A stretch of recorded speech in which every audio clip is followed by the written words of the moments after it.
Enfin, bonjour à tous et à tous, chers camarades emplis de curiosité et de culture.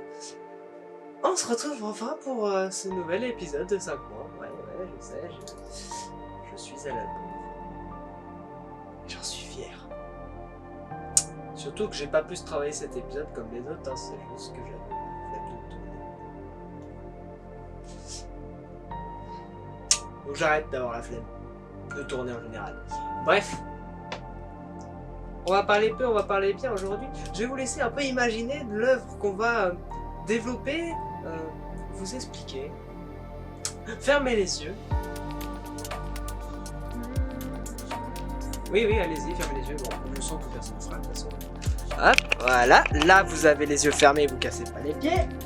Bref, vous êtes dans un monde au Japon, en fait. Donc pas dans un monde si futuriste que ça. Ouais. Ce monde, il n'y a rien de particulier. Ah si.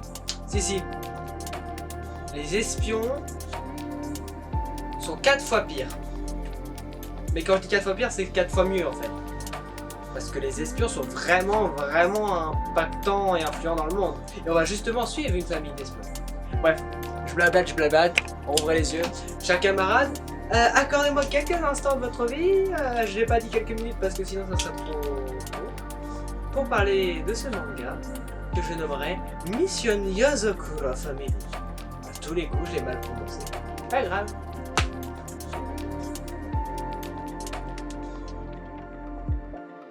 Et donc, ouais.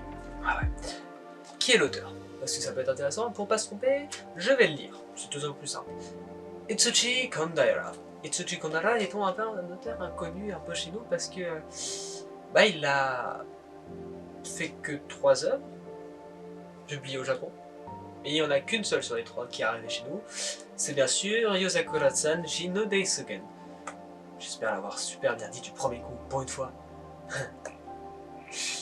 Ouais, en tout cas il est prépublié au Japon dans les environs de 2019 et sortira enfin en tome en février 2020. C'est par la Shueisha qu'il sera édité, Shueisha qui est quand même la plus grande maison d'édition du Japon. On va garder toujours cette magnifique couverture avec toujours ce petit titre un peu surbrillancé. Même pratiquement toutes les œuvres sont un peu un petit style brillant, on va dire, sur la couverture.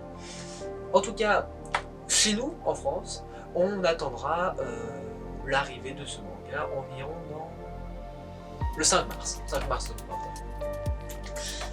Cumulable au Japon par 14 tomes et chez nous publié en 9 tomes par les éditions Kana.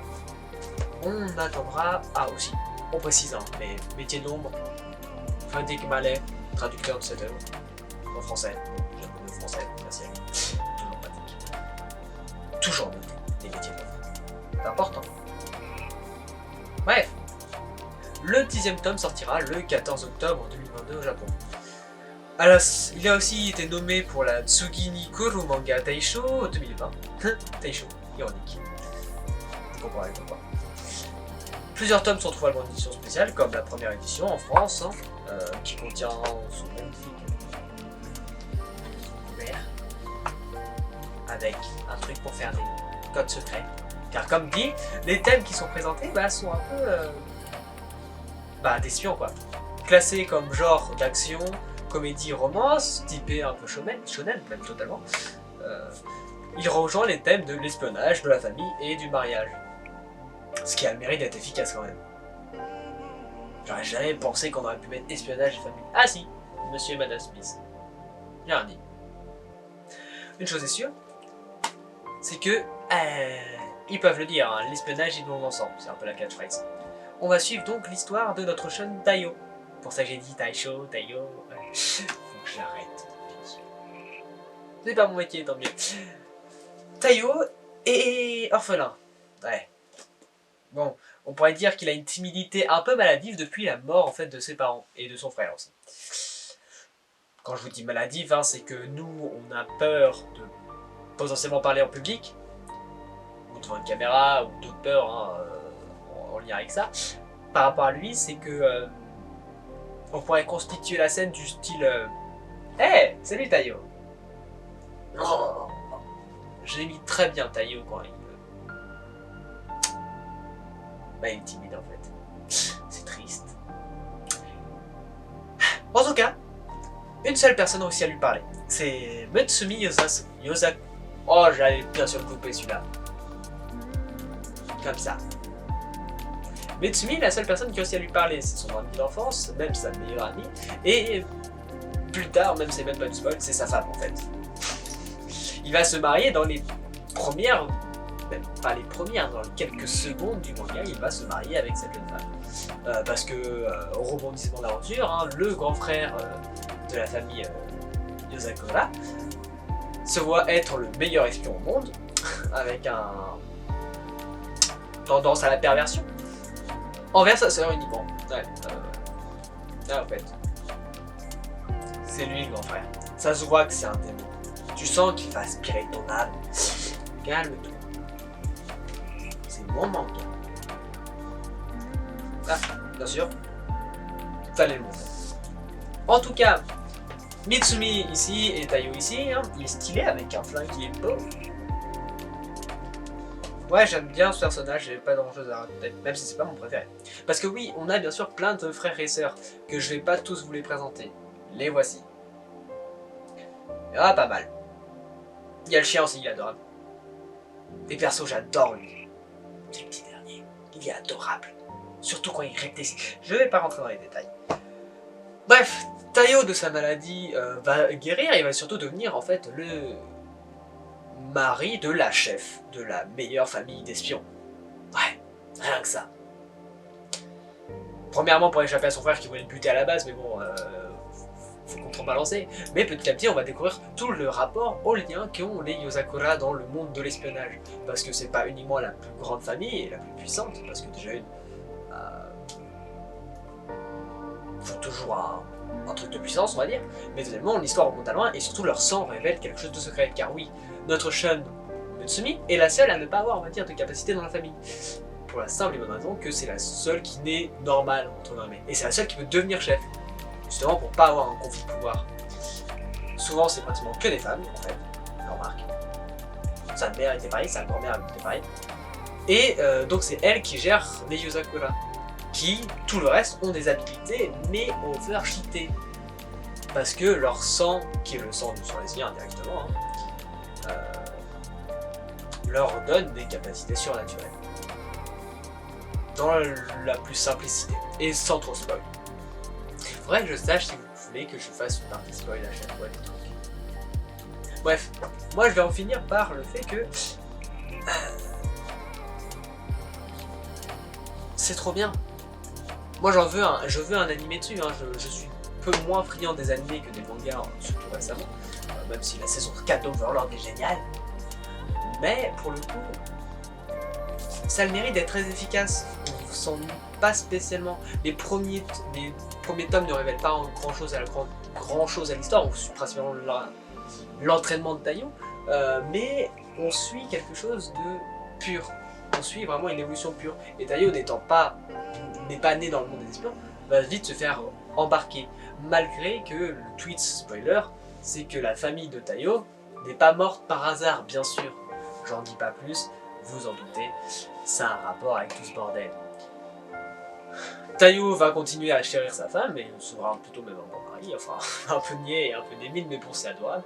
Va découvrir, il va se créer des liens avec toute la famille bien sûr, avec le monde des espions, et en fait c'est ça qui est bien dans le manga, c'est qu'on ne laisse pas un personnage sur le côté. À chaque fois qu'il y a un personnage qui est présenté, notre personnage principal ou Mitsumi, on va les suivre et tout. Même si le personnage de Mitsumi est souvent plus là en mode yeah, pop-pom girl qu'autre chose, hein, en tout cas de mon point de vue, malgré que même si plus récemment dans les derniers tomes, elle prend une importance et elle révèle des twists un peu plus intéressants, et bien sûr on remarque une grande puissance. Alors c'est une chef, c'est littéralement une chef dans l'âme, Mitsumi, mais au début des premiers tomes c'est un peu le pop-pom girl, parce qu'on suit principalement Tayo qui va suivre chacun des frères et sœurs qui ont chacun leur spécialité. On a un qui est fan des armes, enfin même qui est plus que fan des armes, qui dort avec des armes, son biberon est une balle. c'est un enfer. Un autre qui est un géant alors que c'est plus jeune et c'est un spécialiste de la chimie. Le frère qui est un putain de pervers, mais ce frère il me fume. C'est simple, hein. Fuyez, c'est le beau-frère qu'on veut pas. Bref. Est-ce que je vais pas mettre des notes? J'aime pas mettre des notes. En tout cas, moi si je devais mettre un Ferval sur 20, je le mettrais 20 Ferval. Comme tous les mangas que je lis. Je suis très très mauvais dans ce que je fais. Une chose est sûre, c'est que pour ma part, en tout cas, j'ai particulièrement adoré Mission Miyazaki Family. Déjà parce que bon bah la première fois que je l'ai vu, c'est vraiment parce que ça m'a brûlé les yeux. Ah oui, pleine lumière, c'est il n'y avait pas de lumière, c'est pas possible. Et le synopsis c'est sympa, bon. Hâte de voir la suite. Espérons qu'il y ait un jour un anime. Et espérons que Taio va réussir. Et le toutou il est mignon. Bref, c'est une bonne comédie pour s'amuser et autres, qui a ce moment où ils savent faire l'attention, mettre le suspense. Et les personnages sont très attachants. C'est surtout peut-être pour ça que je me suis mis autant dans le truc, c'est que souvent l'histoire on l'apprend, on s'attache à l'histoire et autres, mais on s'attache plus aux personnages auxquels on peut s'identifier, etc. Plein de philosophes, de psychologues et autres pourraient le dire. Mais là pour le coup, ouais, ça marche parce que les personnages sont attachants, sont bourrés de catchphrases, de comiques, de sentiments. On sent, rien que dans les premières cases du manga, j'ai galéré à le dire celui-là, on sent que Taio est timide et on sent son évolution à passer d'un moment où il est très timide à un moment qui est très tendu et autres et qu'il en perd sa timidité. Bref, c'est une évolution constante dans ce manga. C'est pour ça que je vous ai chopé 5 plus, je sais pas, quelques instants de votre vie pour en parler. Voilà. Et c'est comme ça qu'on va terminer cet épisode.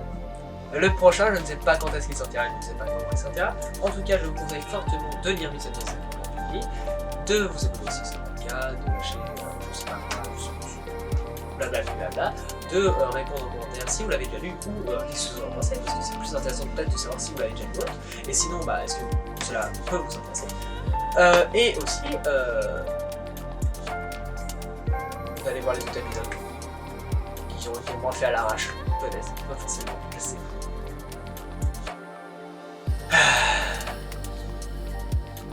Sur quoi on va parler la prochaine fois? Bonne question. J'ai du choix. On va avoir le temps. Entre les mangas et les romans. Ah, pourquoi pas. Je préchote. Si je me sens capable. Même si techniquement, en fait, je lance tout au dé. Un jour, je vous enverrai le tableur. Il y a des œuvres qui vont s'ajouter chaque jour. Allez. Merci à tous et à tous de m'avoir accordé quelques instants de votre vie. C'était Ferval pour 5 points.